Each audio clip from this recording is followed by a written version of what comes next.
सभी को नमस्कार। करियर फर्स्ट चैनल पर आप सबका स्वागत है। डिक्टेशन लिखने के लिए तैयार रहें। Yes, start.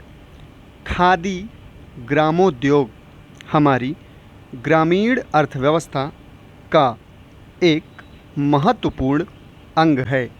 यह उद्योग जहां एक ओर हमारी राष्ट्रीयता की पुनीत भावनाओं से जुड़ा है और राष्ट्रपिता महात्मा गांधी के ग्राम विकास की मौलिक विचारधारा को प्रतिबिंबित करता है, वहीं गांवों के लाखों निर्धन तथा निर्बल वर्गों के लोगों के लिए रोजगार का सर्वाधिक लोकप्रिय तथा सरल माध्यम है।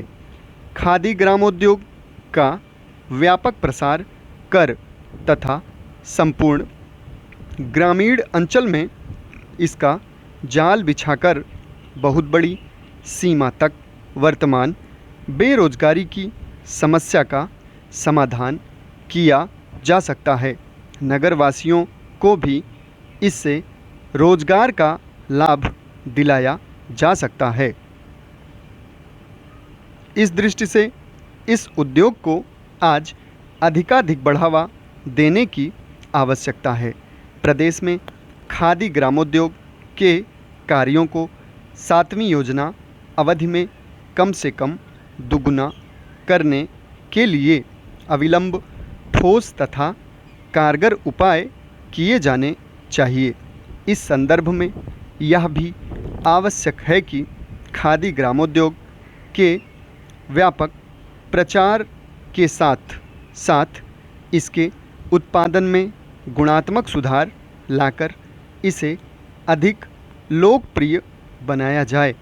खादी से जुड़े मूलभूत उद्देश्यों से बिना विचलित हुए खादी उद्योग का आधुनिकीकरण और विकास इसकी प्रोन्नति तथा समृद्धि के लिए आवश्यक है।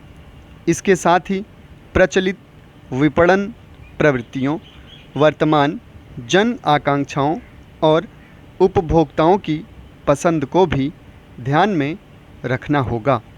चरखे के आधुनिकीकरण पर भी ध्यान दिया जाना चाहिए।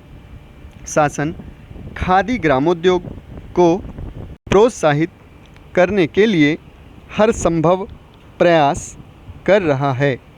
इसके विकास व प्रोन्नति के लिए एक व्यवहारिक योजना बनाई जा रही है, जिसको 7वीं योजना अवधि में कार्यान्वित किया जाएगा। आशा है इसके लिए खादी उद्योग के क्षेत्र में अनुभवी लोग तथा इसके विशेषज्ञ भी अपना योगदान देंगे। शासन इस उद्योग को ग्रामीण क्षेत्रों में रोजगार सृजन का सशक्त माध्यम बनाने के लिए कृत संकल्प है और इसके मार्ग में आने वाली बाधाओं तथा समस्याओं का निदान करने की दिशा में पूर्ण प्रयासरत है। इसके अतिरिक्त खादी के वस्त्रों को पहनने से व्यक्ति में स्वदेशी की भावना उत्पन्न होती है तथा व्यक्ति को यह स्वाभाविक रूप से अनुभूति होती है कि उसने बेरोजगारी जैसी भीषण समस्या के समाधान हेतु अंशमात्र योगदान दिया है।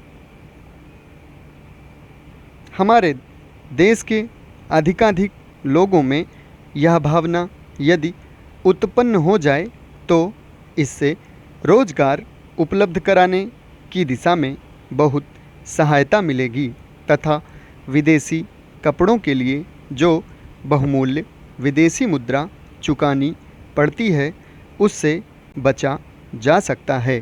संयुक्त राष्ट्र संघ के ढांचे में आमूलचूल परिवर्तन की मांग वैसे तो पिछले 3 दशकों से में अनेकों बार उठाई जा चुकी है, लेकिन अब यह मांग जोर पकड़ती दिखाई दे रही है।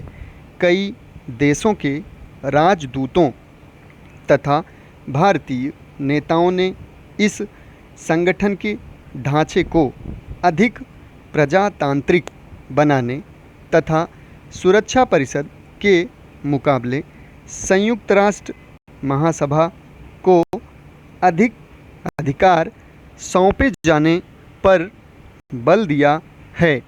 समाप्त। धन्यवाद।